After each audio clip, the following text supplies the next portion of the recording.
I'm calling you BEZT, yeah? Yep. You going to tell us your real name? Mateusz Gapski. For the best part of a decade, Polish artist Mateusz Gapski sat at the forefront of the international mural scene. But today, he joins me, Doug Gillen, from my hotel room in Ostend, Belgium, as part of this year's Crystal Ship Festival. Together with his partner in crime Signer, they formed the Etam Cru, a name that became synonymous with the rapidly growing mural scene throughout the mid to late noughties. Known for their large-scale character-based works, they grace the walls of towns and cities the world over, with a perfect blend of the familiar and the surreal.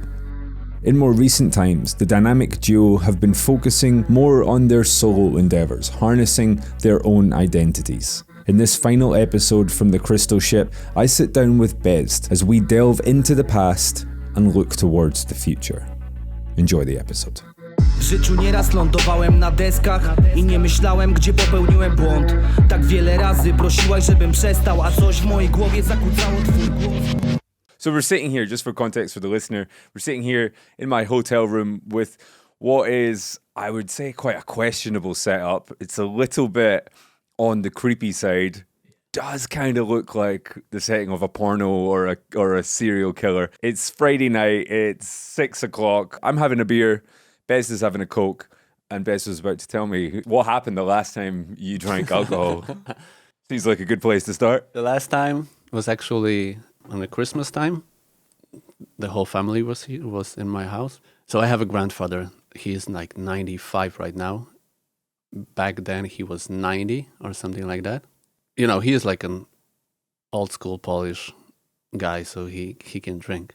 I was sitting next to him and my whole family was like, don't sit next to your grandfather, you're gonna get drunk. And I was like, no, I'm okay, I can drink with him. I'm young, I know how to drink, you know, I know my shit. So we started to drink a little bit and then more and more and more and more. And after like 3 hours, I just fell on the ground. My grandfather he's 90 at that time. So I just fell on the ground. I went to the bathroom, I vomited, I went back. And he was like, you want to drink more? Because I don't feel nothing. Like, you're like, what the fuck happened with you? And I couldn't drink anymore. So he like took me to the bed and I just fell asleep.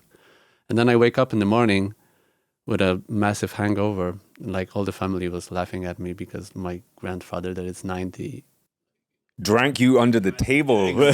Exactly. Took you to town. And I didn't decide in that time that I'm not gonna drink anymore, but like that was the last time actually. And then I just decided not to do it anymore. And with all those travels and all those paintings and all that stuff that you do, you cannot really go and party on the wall. You have to work the next day, so you can't be like, yeah, like give me something, you know. Funny you say that though. I think I've seen a couple of people. I mean, not to name names. It doesn't work for me. I like that we've opened up with completely perpetuating the stereotype that all Polish people drink vodka. I mean, we do drink, you know, a lot, but because like weed is illegal in Poland, so what can you do? You have to drink, you know, you have to do something. I always felt the same about Scotland. That's why Scotland drinks, and that's why Scottish people are funny, because it's so miserable that you have to develop a sense of humor, otherwise you'll be crippled with the weight of how miserable the experience is. Exactly, that's the same story in Poland. We are here in Belgium for the Crystal Ship. Can you maybe just talk us through what it is that you've created on this wall? I'm doing a still nature that contains flowers, oranges, and a small element that you just have to check by yourself. And that's something actually really new for me because I'm not used to painting still natures on the walls. I used to paint like characters and scenes and, you know, that kind of stuff that interests me. I think like 1.5 years or something like that, I started to do more and more those still nature, like really simple ones. And I really enjoyed them. And I decided to see if it's gonna work for me on the wall also. And then I also didn't paint no walls for the past 2 years because of Corona. I painted only one. It wasn't a wall, it was like a bigger painting. So after 2 years, going for a new wall and you know, I didn't know if I can still make it. I was like, maybe I should choose something, easier or I don't know, simple. So I decided to just go with the still nature and just have fun and see how can I do. Sure. So what is it that's interesting you particularly about still lifes at the moment? Just that I can change wherever I want. I don't have to repaint a photo or don't have to focus so much on this photograph. I can just go and freestyle a little bit with the color, the composition, the flowers itself or the elements itself. And I can just have fun. I don't have to, focus if the girl looks nice or like the face is okay or like, all those elements that you have to focus when you paint like a character, because I see always mistakes in those faces and the things that I see the photo after like 1 year, I was like, nah, I did a bad job here, Yeah, I didn't want to have that here. And then the wall is brick. So I didn't want to paint much details. So with the faces, they don't look good on brick, in my opinion, because the brick just cuts the face in like small pieces and like stuff. So yeah. Do you find that the brick a bit of a technical challenge? I know that a lot of artists have expressed their opinions about brick before. Can you maybe just explain why it's so problematic? First of all, you have to kind of stab the wall when you paint. So you have to like push the roller or the brush into the wall to fill those spaces, and that's a pain in the ass. And then when you're done, like I said, you can't really do details, because when the sun hits the wall, you see basically the shape of the brick, like all of them. So the eye sees that and kind of it distorts the image, I would say. Yeah, and then I don't know. I don't like murals that are painted on brick. I don't know. I just see the brick like instantly, and I was like, I don't like it. I don't know. It's something I don't know. Which is problematic when you're in Europe, where brick is quite popular. Pretty popular. Yeah. So this mural is based around predominantly a vase with some flowers in it, and then there's textured pattern in the background. So have you set this up and done a shoot? Yeah. So first of all, I did like a sketch of what I would like to have on the wall. Then I did photographs, like put the scene in my house, but not the exact identical scene. I never want to repaint a photo. I always want to freestyle. I want to have fun. I always want to, get the idea while painting and be able to change. But yeah, the first thing is always a photograph, and I did like a bunch of photographs of flowers and the vase and like all those elements like oranges and stuff like that. And then I put it on Photoshop. I play with it a little bit. I draw on it and stuff like that. And then on the wall, basically everything can change if I want to. Nothing is 100% sure. If I don't like something, I can always repaint or change or just like erase it or just cover it or something like that. So I never repaint a photo. It's always, every wall is always a process for me. So I have like a basic idea of what I want to do. I have those photos for references, but I'm thinking what I'm doing all the time, and I'm thinking how it's gonna look like and changing. And like you were here today, and I was painting flowers, and they were white. And when you left, I changed them. Like I changed the color. I gotta throw these photos out now. Yeah, exactly. They're useless. Yeah. I gotta come and reshoot. That's what you're saying. Yeah. Even when you saw like the background color, I didn't like the shade of the orange, and I changed it. It looks like almost totally the same. Like for the viewer, it would be the same, but for me, it's like 2 tones different. And I went and I lost like 2 hours to cover something that nobody else will see the difference. But I see it. Because you'll have to send in a paint order first before you arrive, or do you wait until you're? I'm sure the festival organizers love that. You wait till you're here and then you decide what your colors you're exactly. using. They didn't even see the sketch before my arrival, so I was like, I like to don't show the sketch before, because then people are like, okay, you have to paint if you have like all those paperwork that you have to go through with the city. They almost always want to see a sketch. And then if you change something, they're like, oh, why did you change an element or something? So I like to write to the people that organize walls that I need my freedom. I can have sketch that is going to be just repainted because there is no fun in it, and that's basically what I'm doing it. I'm not doing it for money. I'm just doing it because I like to do it. So I came here, and the first day I sketched the whole wall, and then we went to the shop and ordered a little bit of paint. I started to mix basic colors and try to block as much as I could on the walls just to check if the colors work together. And then and then I ordered more and more, and then it's always freestyle. It's like nothing is 100% done until the wall is done. You know what I mean? It's like I can change everything in a moment. And with Signer, we used to do that a lot. Like we used to change a lot in our walls. Like in the middle of the painting, we decided, okay, we don't like the face, let's paint another one. Yeah, of course. We can't go through a podcast without mentioning your old partner, Signer. So when was the last time you guys painted together? It was in New Orleans. I would have to check on Instagram, but it was like 3 years ago. Yeah, something I think like it was that. like... For sure before the Corona. Uh-huh. And then for me, those 2 years that Corona happened, it's like I almost did nothing. I was sitting in the studio painting, but I had like a back problem, so I couldn't work for a long time also. So that I don't count the Corona time. So when I say like 1 year ago, when I say 1 year ago, I mean before the Corona. Like I'm still 30. Yeah, exactly. It's great. Yeah. It's great. But you guys still talk? Yeah, of course. Yeah. There is no drama. Like we're still friends. We just decided, there was one time that we just decided that we want to do more solo stuff, because after we painted together like 11 or 12 years or something like that. And the first years we were always together. Like he used to live in my place. We traveled together all the time. We were hanging all the time together, like an old couple. And there was a point that we have to say, okay, it's getting really strange. We have to stop and we have to really go solo a little bit. Much. Yeah. And then and I think it worked really well for us. Like Signer went and paints whatever he wants, and I really enjoy his new works.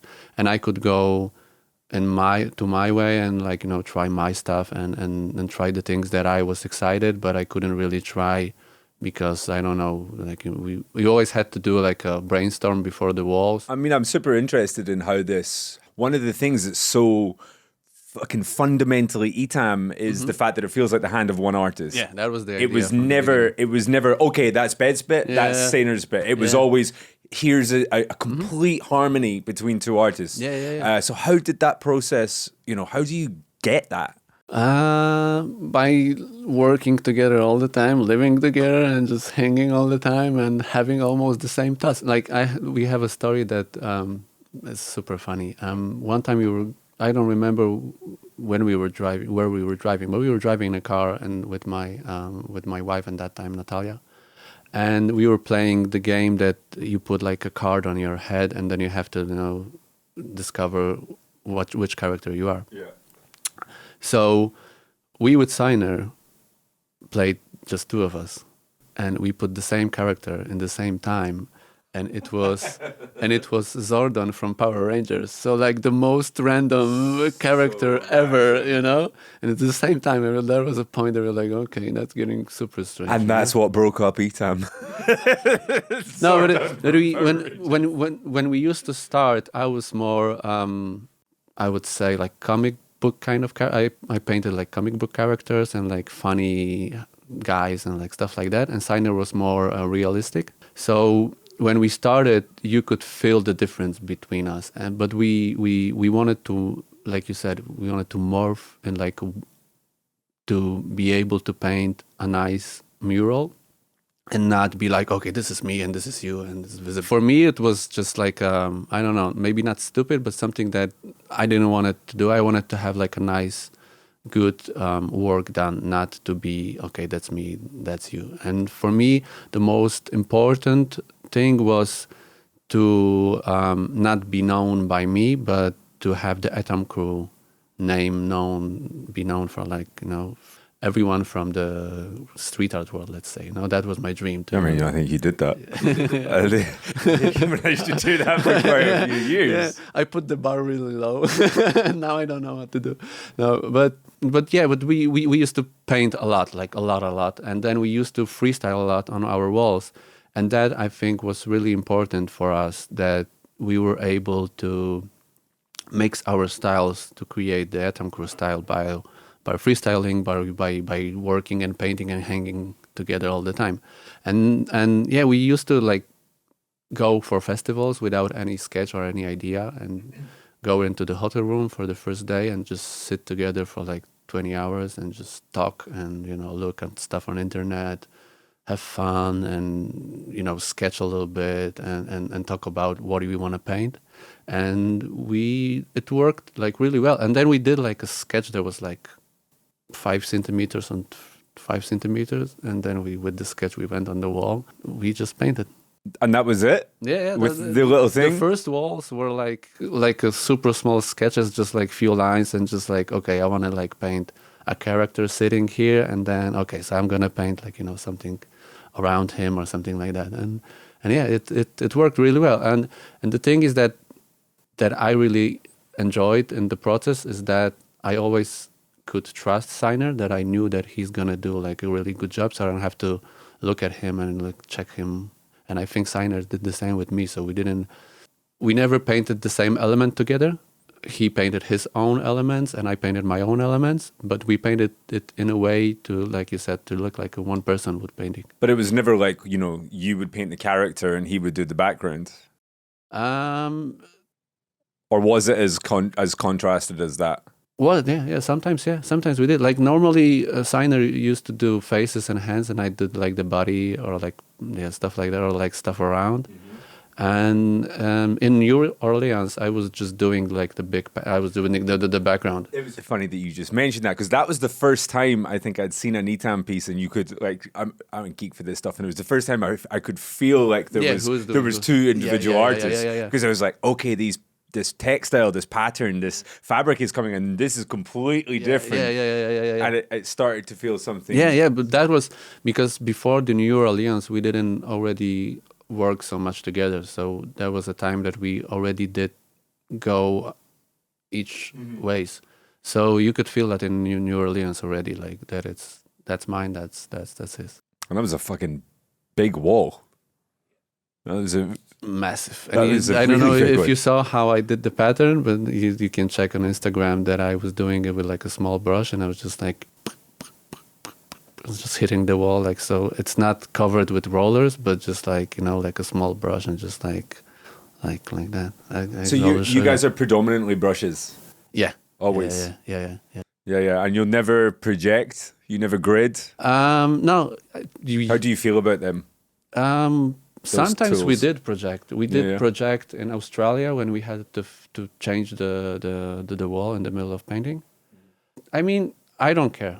If I don't have time, I can use the projector. I don't do the grid because the grid takes too much time. I do those doodles like now everybody does. And the doodles are fun, It's like, but they're almost they're almost a piece in themselves. You could kind of. I'm waiting for someone to just do the doodles and walk away. It's gonna come. It just takes one person to do it. It's like, okay, cool, it's done now. That's it. Signed off. So it's not the end of Etam. No, it's not the end of Etam. I don't think there will be an end of Etam. It's always gonna be, a big part of us. But we decided to paint solo, and it works. You're listening to Polish artist BEZT in conversation from the 2022 edition of Belgium's Crystal Ship Mural Festival. Though they now seem pretty commonplace in the public, street art or mural festivals are still relatively new additions to the urban landscape. As a knock-on effect of image-driven blogs and forums sharing new artworks online, in turn leading to the rise of social media and Instagram, festivals like Urban Forms in Poland capitalised early on this growing new trend. Art tourism was no longer just for cities like Paris, Venice or New York, but would take place around areas like the Eastern Bloc and cities like Kyiv in Ukraine or Lodz in Poland. Large-scale Soviet-era architecture provided a perfect canvas for artists like Ozdemios, Ares and the Etam Cru to usher in a new generation of public art. Whilst on the ground, towns and cities used this as an opportunity to re-establish and rebrand themselves as cultural hubs. Stay with us here on Radio Juxtapoz as we jump right back into it now with BEZT. To nie film, to nie my. W tych skandalach czas nasz to alarm, w którym wszystko to hałas, gra gitara. Czy to proste, przytoż to mnie? Czy świat chciał się zapomnieć, czy działa instynktownie? Because you guys met in school, well, college, university. It's one of them. And Yeah. you were painting graph at that point. Yeah, the Etam Cru was already made. Because the original, let's say, Etam Cru was created when I was 14 or something like that. And I didn't know signer in that time. I painted graffiti, and I was a part of a different crew, and I used to paint with my good friend Bol. And we wanted to paint by ourselves, not in a big crew anymore. So we decided to, go on our own. But keep the name. No, we needed the name of the crew. And in Polish, etam, when you say etam, it's not really a word, but you say etam when you don't care about something. So you just say like etam, Yeah. And we were thinking about the name of the crew, and my friend said, Etam, we don't need it. And I was like, that's a good name. Let's keep the Etam name. And we painted Etam for years and years. And then he had to stop painting because of his personal life. And I was alone, and I went to studies, and I met Signer, and I asked him if he wanted to join Etam Cru. And in the time, the Etam Cru was just me. So not really a crew. Starting no fights. No, but I was a funny child. When I was 15, I did a stencil with the name etamcru.com. And I was just putting it everywhere, but the website was not there. So I didn't create the website, I just created I'll get round someday, to it. I'll get someday, round exactly, to someday. it. And we did, with Signer, we did the website, but it took years and years later. Any of the stencils still there? Yeah, they're alive, yeah. What was the scene like there in Lodz at that time? I'm not from Lodz, actually. I'm from small city. The scene was in Turek. There was no scene. There was just 6 people painting. There was no graffiti in that time. There was no spray cans, no Montana, no stuff like that. So we just used to paint with whatever we wanted. We could find. But in Lodz, the scene. Lodz is a big city, so the scene was already big. Is it okay if I keep calling it Lodz? Yeah. You should say Łódź, but it's gonna be super hard. How should I say it? Łódź. Łódź. Yeah, but it's Lodz. Yeah, Okay, Lodz I'm is gonna easier. try. I'm gonna try my best. Łódź. Yeah, that's good. There Yeah. we go. So yeah, in that time I was doing more abandoned spots than illegal. I mean, it's still illegal, but it's just abandoned places. And I choose Łódź because of those buildings. They had a lot of abandoned fabrics and all that stuff. So yeah, and I was doing a lot of graffiti before I started working with Signer, a lot, more than I was just doing letters. We didn't do a lot of characters, and if I did characters, they were all like taken from a comic book or something like that. They were always mine. I didn't copy, but they were always those strange, I don't know, crazy characters. Was that quite a natural progression for you guys to move into this more sort of the more considered murals and things like that? Coming from graffiti, it's slightly different.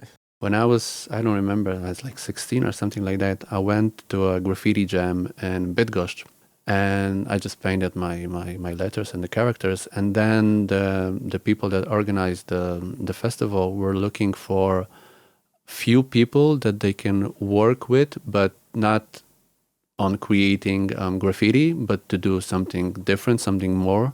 There was no street art. I mean, nobody called what we did street art or muralism in that time. We just painted big walls. When are we looking here? What year? I was 16, so 18 years ago. Okay.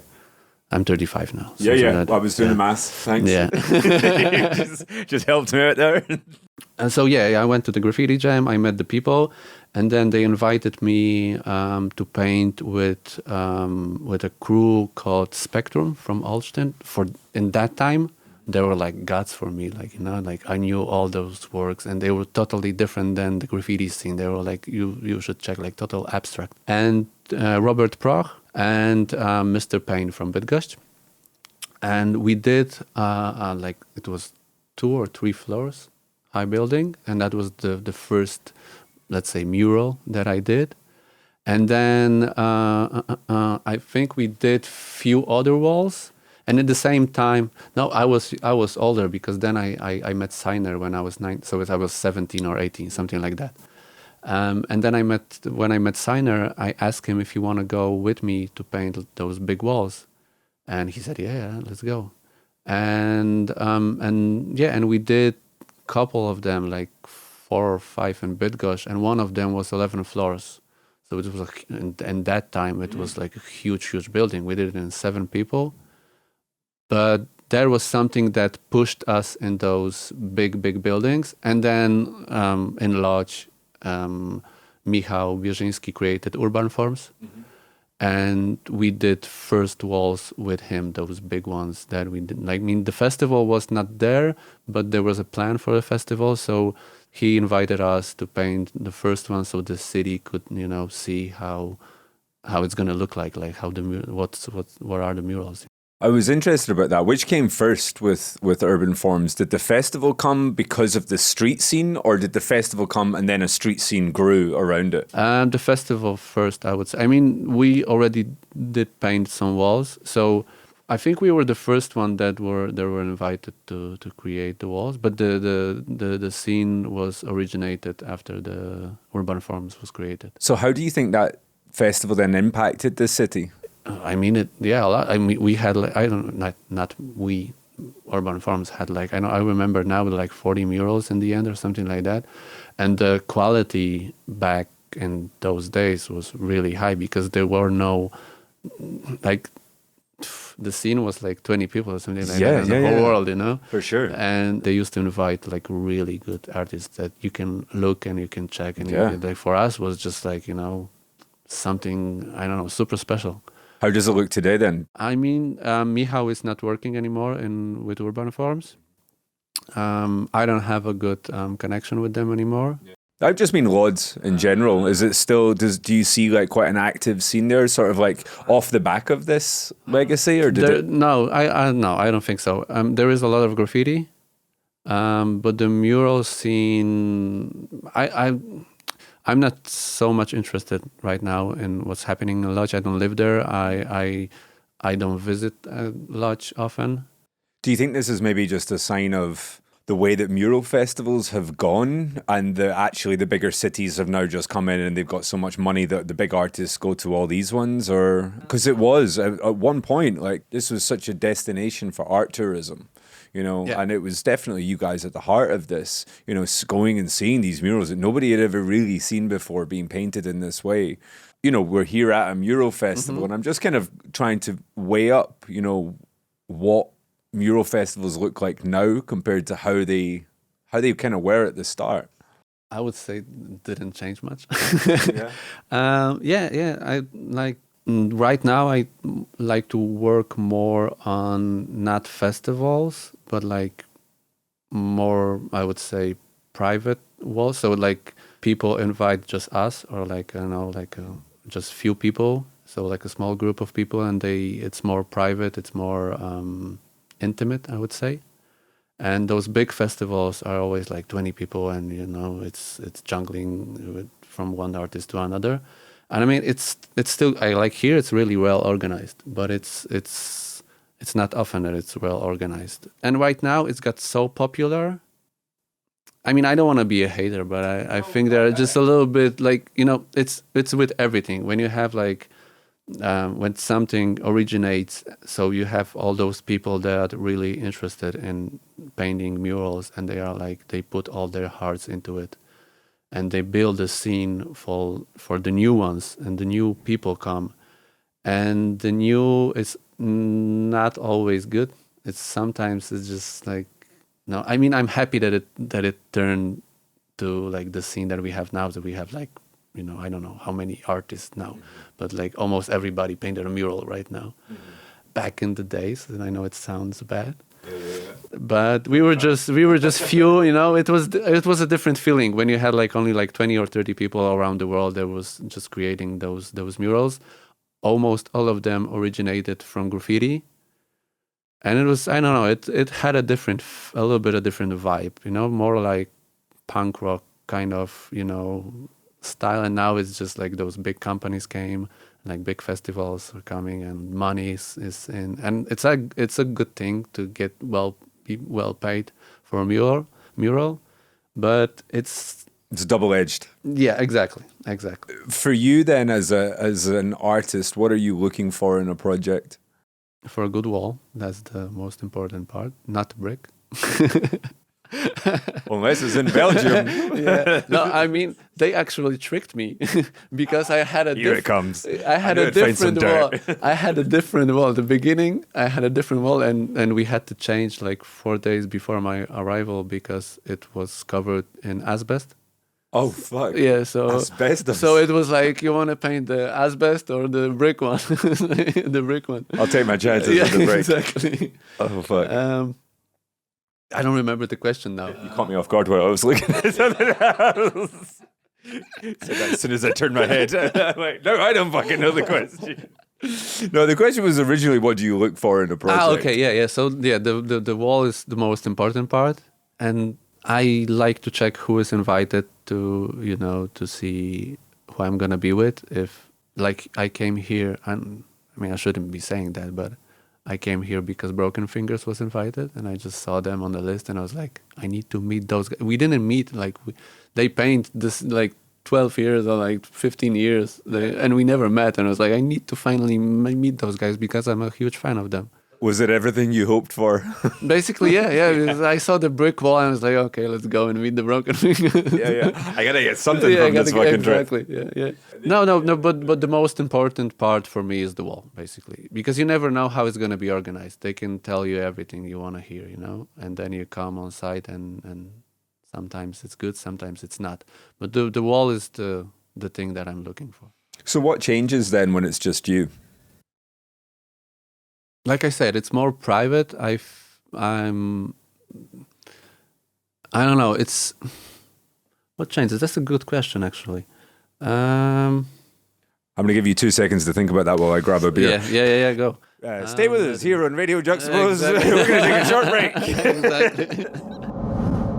I don't know. It's just more private and more intimate, and they can take care, I think, better, and they can focus more on you as a artist and organize everything. But like I said, here everything is so organized that I don't feel that we have like 12 other artists, because sometimes when you have a lot of people, you have to like wait for stuff, and like there's like a one driver. There's 17 artists here or something like that. 17, yeah. Something like that. Yeah, it's so many. I totally don't feel it, So everything depends on how well it is organized, basically. When you first started kind of doing walls as BEZT, was there an element of security that was gone? You've spent 11 years painting with your brother, and now suddenly it's that safety bubble of having another person there goes. Nah, I didn't. No. Sometimes I miss him on walls because he would help me to cover the flat spaces. No. I really enjoy right now painting solo walls. Actually, I'm okay in a place that I am right now.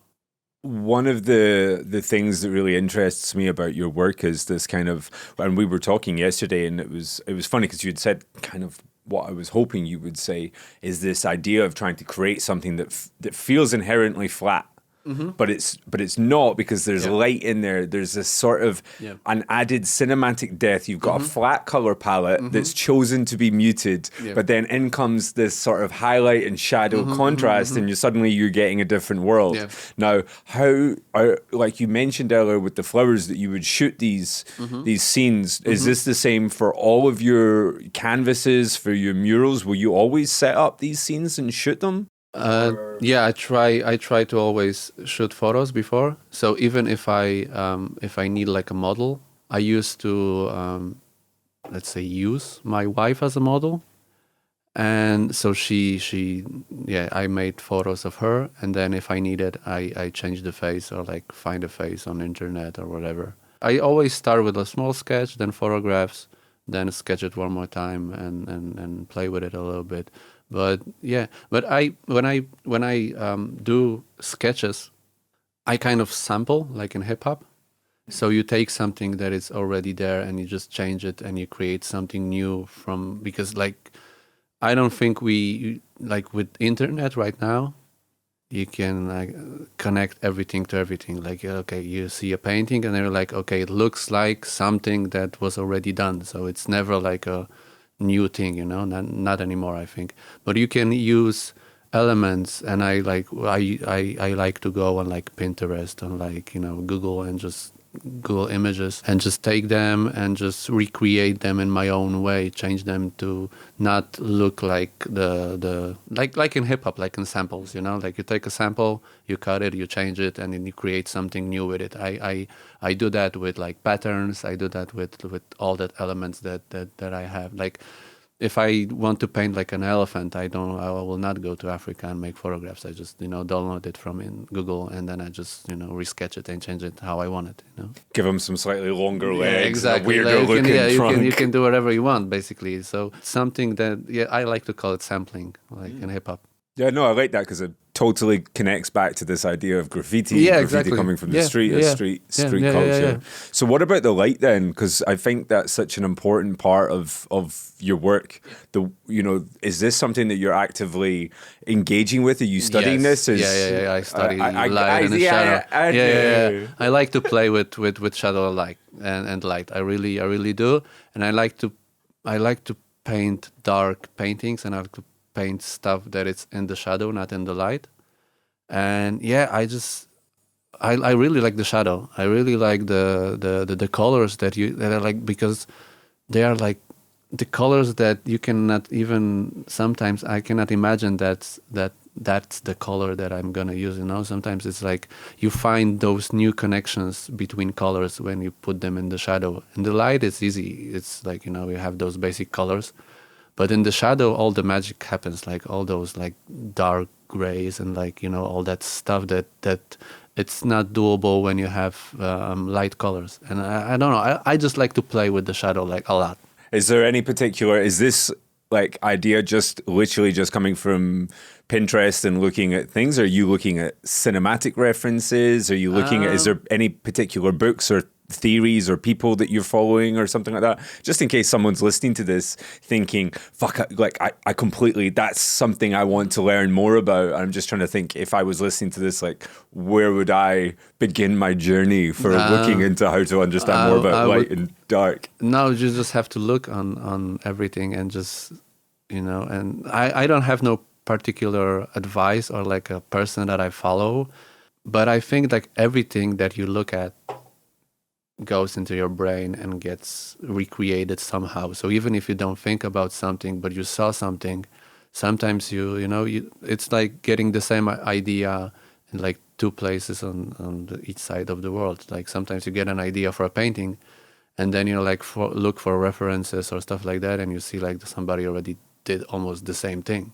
I like to observe. There was a painting that I did of a tree. When I was painting it, I used to go to the forest and just look on how the light goes on. No, I didn't make no photographs, but I was just trying to figure out the idea of how the light should work and just play with it on the canvas. So I didn't do no reference photos, but I just was sitting. I was just like walking my dog, and I was just standing and watching trees like a crazy person. I like to understand why the light acts like that, or like why the shadow looks like that, like that. Not only just repaint and just like do the photograph and repaint, but like try to understand why it's happening and how can I recreate that just by thinking about it, not like repainting a photograph. With the models and when you've got characters in your work, there's and I might be wrong, but it feels like there's a kind of recurring themes of anticipation is one that kind of comes up for me, and longing. Mm-hmm. They're always in a moment where you feel like there's something coming, and we just don't know what it is. So what is it about this that interests you so much? I like to, in my works, I like to focus on like you said, on a moment, like on a I don't know, like a memory or like like exactly like you said, like a moment in time that is just there, and you cannot I don't know how to say it, like yeah, I mean, basically you said what. So yeah, I like. Sorry. I like to. Yeah, no, I like to.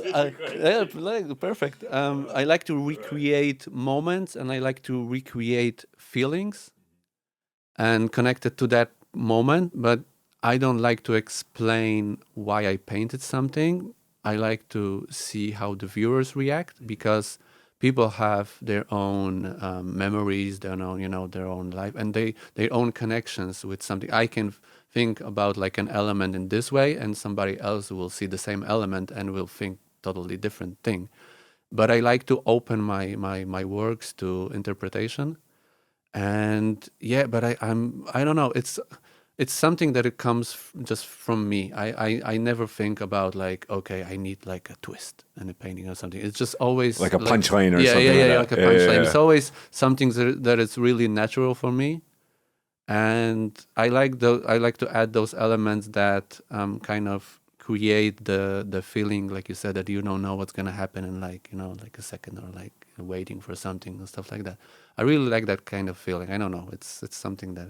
Do they come from personal experiences, or are these is it just that sense that you kind of feel attracted to? They are not like, straight repainted from my memory, but they are feelings that like everybody has, and for sure I had.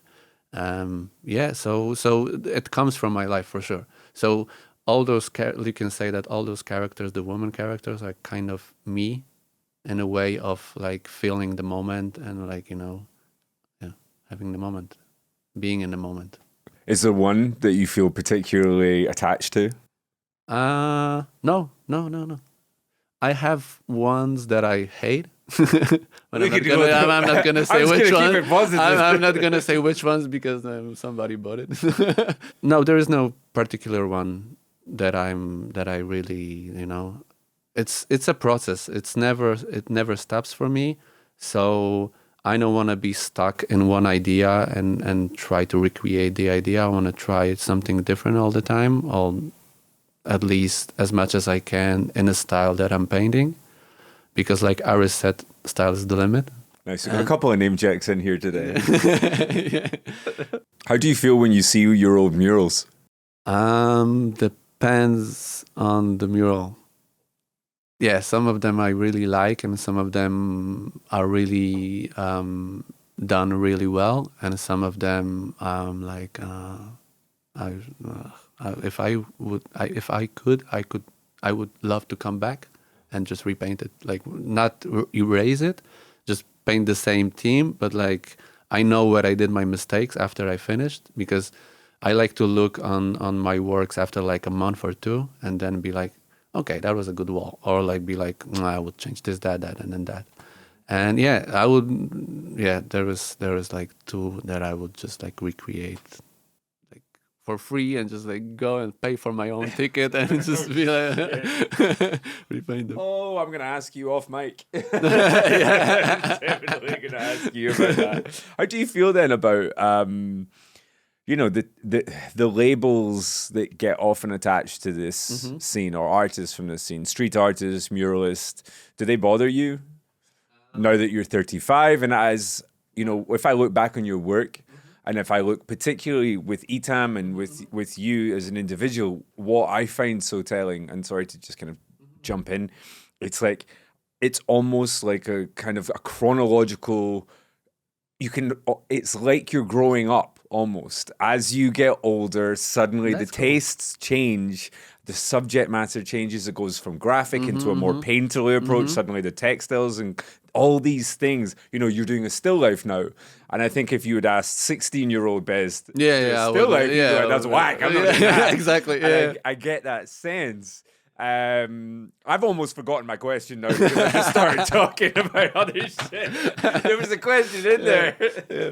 Yeah, but that's like I said, that's a process. You are never done, I would say. I don't want to be in a place that I will be like, okay, that's my top work, and I cannot really jump above it right now. I want to learn. I want to discover more. I want to discover what I'm interested in. And like you said, like 10 years ago, if somebody would tell me that I'm going to paint a still nature, I would be like, nah, man, like never.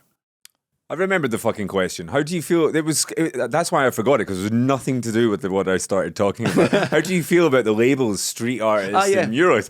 I don't like the street art label. I like to call myself a muralist or a painter, because that's what I'm doing. I'm painting murals. I think street art is more about like installations and like those things that you do, but not painting walls. Walls it's mural or graffiti, but like street art is something different for me. And the label is like I said, like I don't like the name street art. It's just, I don't know who invented that, but I don't think anyone's come up with a better one, though. That's the problem. I mean, muralism. But some of it's not. But that muralism works for murals. Exactly. Yeah. Muralism works for murals. This is a mural festival we're at, because there's no interventions, there's no small stencils. It's all large-scale murals. So that completely works. But sometimes street art is just a really useful blanket. Yeah, but I think like we have like for me, street art is what. There's a guy here on the festival. Someone that you would consider a straight-up street artist. Yeah. That's what I would. Amperito. Exactly. That's what I wanted to say. I knew who you were talking about. That's what I wanted to say. Like he's a street artist. You can see by his work, he's contemporary. It's like there is not a lot of painting in it, and if it is, it's not about only about painting, but it's about the idea behind the painting more. Yeah. So for me, like this is the guy that you can call like a street artist or like contemporary artist, depending on what you want to say. But I'm not a street artist. I just paint murals and I paint paintings. So I'm a painter or a muralist. What changes for you then, in the studio compared to doing a big wall? Do you have a different idea of what you're trying to convey? Because I feel like there's still, they feel pretty connected, the two. It is connected. I will always try to have the connection. So I don't want to paint totally different stuff in the studio and totally different stuff on the walls, because that would be like two different persons, and I'm just one guy. So in the studio, it's easier, you don't have the weather, you don't have to care about bricks. The weather is the big part of it, because in the studio just can sit and paint, and then everything else is just doing bigger stuff. So the weather is the most important part, and then for the studio, you don't have to travel. You can go whenever you want, and you can work whenever you want. So it's just way easier. But after those 2 years without painting murals, I came here and I was like, I really needed that. I really enjoyed being here and meeting all those people and painting the wall and being on the lift and be able to listen to music. I love to like sing. I cannot sing, but I'm like rapping on my wall, and I don't care about no one around. I heard that. Yeah, I got to experience that firsthand. I was like, okay. Yeah, and even with you on the lift, I like when I put my headphones, I just focus on my stuff, and I don't care if somebody sees me or listens to me. I like to dance on my lift, and I feel free. And because I'm up there, I'm not on the ground. I'm kind of, people cannot talk with me. I'm, like I said, by myself in my own world, trying to figure out how to paint like an element, and that's the biggest task for a day, and I love that.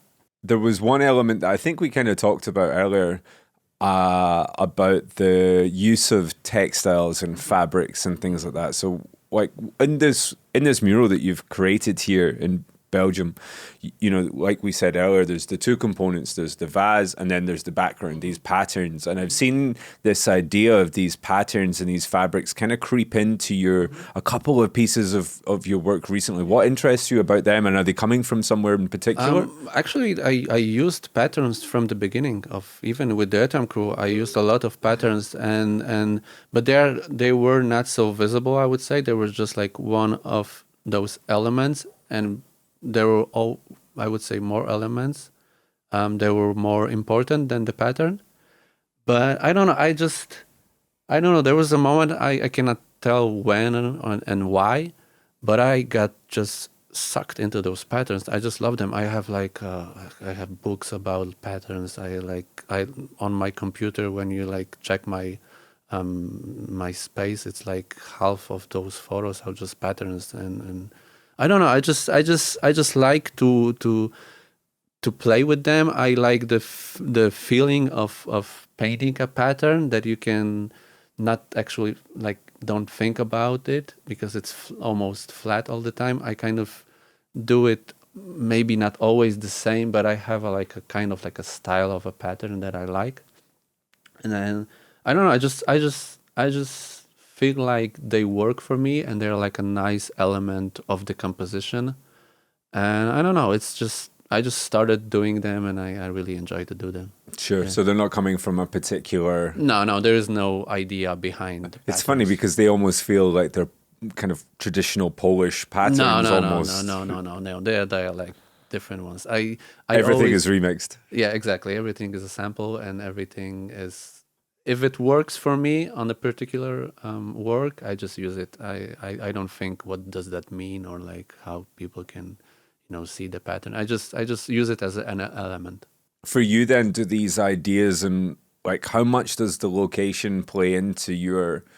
Because I feel with a lot of artists, it's you have to be there to decide.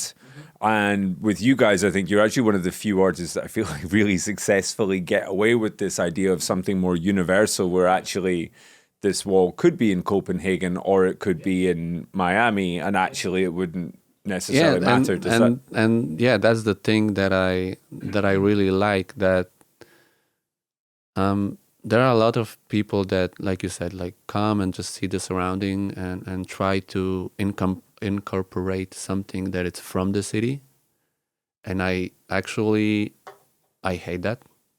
Like, there is no need to paint like a building from the city in the same city. You know what I mean? It's like, you already have that here. Why do I have to repaint it? So I want to always to give something fresh and something new, something that people are going to be walking and be like, okay. Like, so they spend their 10 seconds looking at the wall and thinking like, what is that? Like, why the guy painted that here? And they are open for their own interpretation. And like you said, it's I can paint it in the different cities, the same picture, but I kind of look at the surrounding. When I get photos of walls, I always ask if I can get like pin of the street so I can look around, and I try to paint something that it's totally not connected with the area, like something that it's totally different from this place, something that people would be like really, thinking about what's that, like never. I don't like to paint stuff that you can see in the city or is somehow connected to the city. Like, we went with Signer to Portugal, and we decided to paint like a polar bear because we were like, they're not gonna see a polar bear in Portugal for sure, never in their life. So let's paint a polar bear, something that it's totally not connected with the place, but it's something that it's just ours because I do my work. So it should be connected more with me than with the city, I think. And it should be like my idea, and it should be my way of of thinking, of my way of showing what I want to show. That's interesting because I think I it's almost counterintuitive to the way that I think about a lot of things, but I'm really glad that you're doing that, because if there wasn't that, then you end up with everybody trying to re-reference everything that already exists there, and it's important to have that other side of the like thing. Some people do something connected with the city, and I'm not doing that. Like, let's leave that for the other people. Almost feels like a graffiti approach to things. Yeah, kind of. Yeah, kind of. Yeah. Yeah, everything originated in graffiti. Everything is like super, hip hop and graffiti, yeah. What is it that you're looking for then as you look towards the future? What, not necessarily what are you working on, but where would you like to see yourself start to grow into? Work-wise or like life-wise? Let's start with work and then we can move into life. With work, I just wanna keep on growing. I just wanna discover more, and I just wanna keep on going and be able to paint. And I really don't wanna think about, what I wanna have, the goal of my work, of my, my career or something. I just wanna be able to paint and to discover new stuff and learn.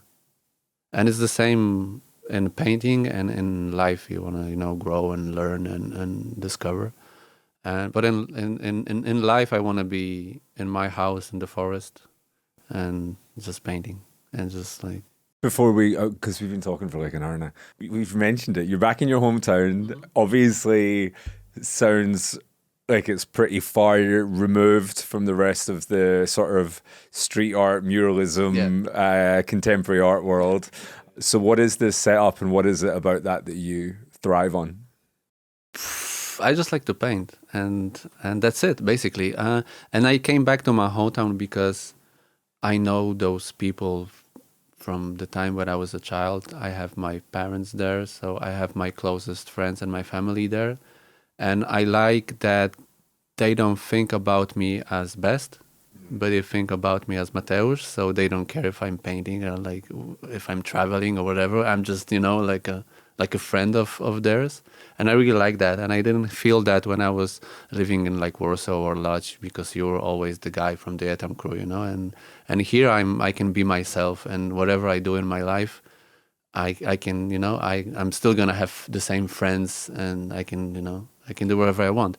So yeah, that was the idea why I came back home, and I really enjoy and you have nothing in the city. Like there's like 30,000 people live there. You have like one pub and like one restaurant and like old cinema. So you cannot do almost nothing there. But if you have friends, you can, do stuff with them and enjoy. I really enjoy living there.